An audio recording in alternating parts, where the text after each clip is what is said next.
Olá, eu sou Lígia Facione. E eu sou Cláudio Vilar. E nós estamos no Berlim Tech Talks. E o assunto de hoje é bem interessante.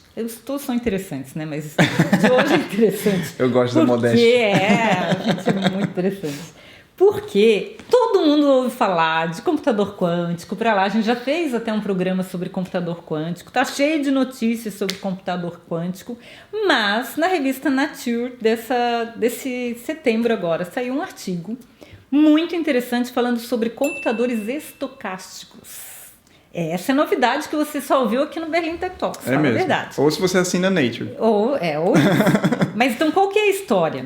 O Richard Feynman, que é aquele físico que teve a ideia de fazer o computador estocástico há mais de 40 anos, ele também... Quântico, isso. Ele teve a ideia de fazer o computador quântico. Ele também teve a ideia de fazer uma versão... Não é fake, mas que simulasse o computador quântico, porque ele já tinha uma ideia que o negócio ia ser complicado de fazer. O hardware do computador quântico é muito difícil. A gente está vendo até hoje, eles estão lutando. O software também vai ser difícil. Então, o próprio Richard Feynman, ele pensou numa solução para fazer um computador quântico fake usando o princípio o mesmo princípio do computador quântico, que ele não é 0 ou 1, ele tem probabilidades de estar em alguma situação, entre 0 e 1.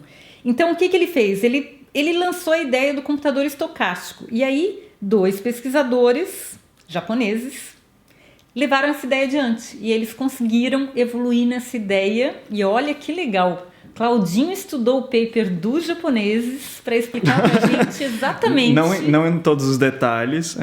Tirando as equações todas aí, qual que é a diferença fundamental entre o computador quântico, que vocês voltem lá no programa e assistam para ver o que é, e o computador estocástico, que promete ser uma tendência aí que vai facilitar com que a gente chegue na computação quântica sem ter que construir um computador quântico antes.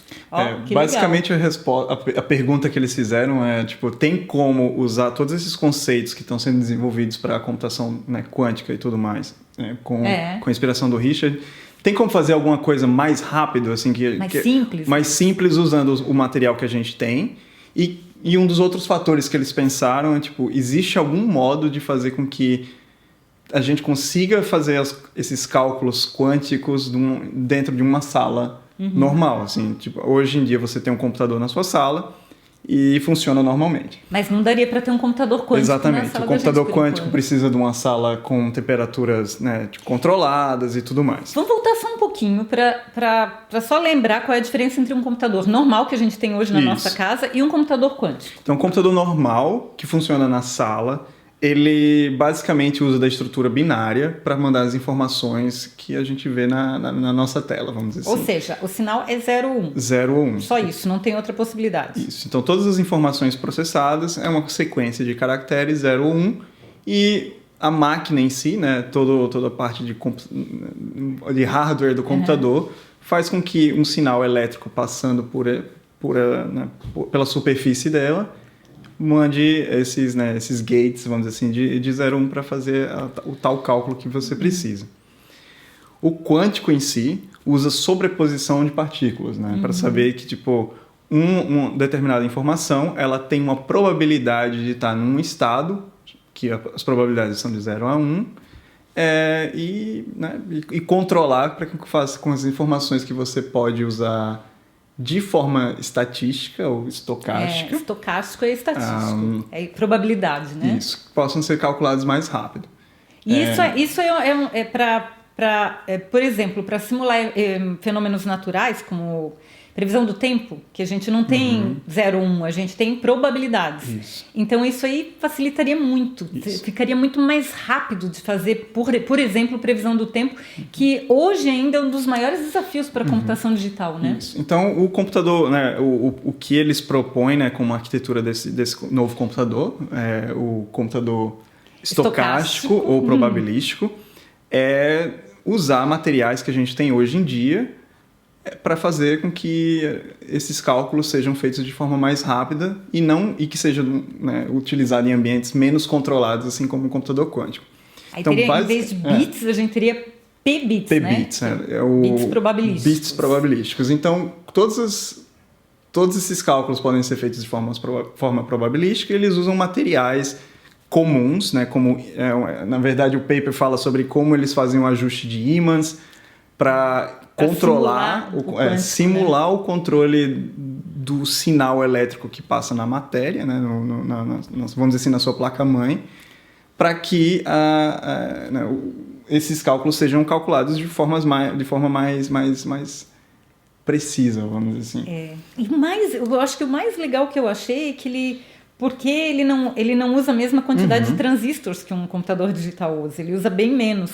Então ele ocuparia 3% da superfície da placa para fazer a mesma tarefa. Exatamente. E usaria somente 1/10 da energia. Então a gente tem problemas hoje muito sérios com baterias, por exemplo, que o telefone tem que carregar porque a bateria vai acabar, porque ele está fazendo muitas contas. Então, se ele usa só 1/10 da energia, já é uma vantagem com relação a tudo que hoje existe que usa bateria. E a outra coisa é a superfície, que é 3% da superfície. Gente, dá para fazer os chips minúsculos que você engole uma pílula e é um... Exatamente. E é um computador inteiro. E um dos grandes avanços que eles, pelo menos pretendem com a aplicação desses novos computadores, dessas novas arquiteturas, primeiro, ser mais rápido do que a pesquisa mais rápido e mais econômico. E que seja mais rápido também a implementação e não dependa muito do quântico. E hoje a gente já falou várias vezes sobre redes neurais e tudo mais, e basicamente um dos pedacinhos, né, que constrói uma rede neural é um módulo, vamos dizer assim, estocástico. É um módulo que transforma o input, né, a entrada de informações, em um número que é uma probabilidade. Não é um número. Então, basicamente, você pode acelerar o processo de treinamento de uma rede neural usando parte do hardware como ferramenta, né? Então, você não necessariamente precisa usar só GPU, a sua CPU, né? São os aceleradores gráficos ou o seu acelerador computacional normal. E tudo fica mais rápido. Gente, vai ser uma coisa maravilhosa, porque computador quântico é a nova panaceia, só que é muito difícil de construir o hardware, gente. É muito difícil, o negócio é gigante, é grande. A gente não tem ainda tecnologia para fazer hardware para computador quântico. Mas usando esse sistema estocástico que simula um computador quântico, pode ser uma saída para a gente mais rápido, né? Então, assim, é importante ver que um trabalho, né, trabalho científico desse foi para Nature, então isso significa que tem uma visibilidade muito maior em termos, né, de investimento de outras empresas nesse tipo de tecnologia. Os papers são totalmente públicos, então é bom para que a gente que trabalha no outro lado saiba como avançar na E as pessoas possam contribuir também para o avanço da tecnologia, né? Então, o paper inicial é de 13 de março de 2019, né, desse ano, bem recente. Eu vou falar ainda nisso. E somente, acho que em agosto, que saiu na Nature. Setembro. Foi editorial de setembro. Então, assim, é muito recente. Do mês passado, gente. Então tem muita coisa para acontecer aí pela frente. Exatamente. Se você acha que o computador quântico é o canal, gente, passou. Agora já é o computador estocástico. Na verdade, não temos a paciência de esperar. Não. Então vamos fazer um meia-boca aqui que funciona. É uma ótima notícia isso, porque a gente vai... Todas aquelas complexidades do computador quântico agora acharam um jeito de cortar o caminho. É claro que só tem um paper ainda, só tem alguns trabalhos, alguns experimentos.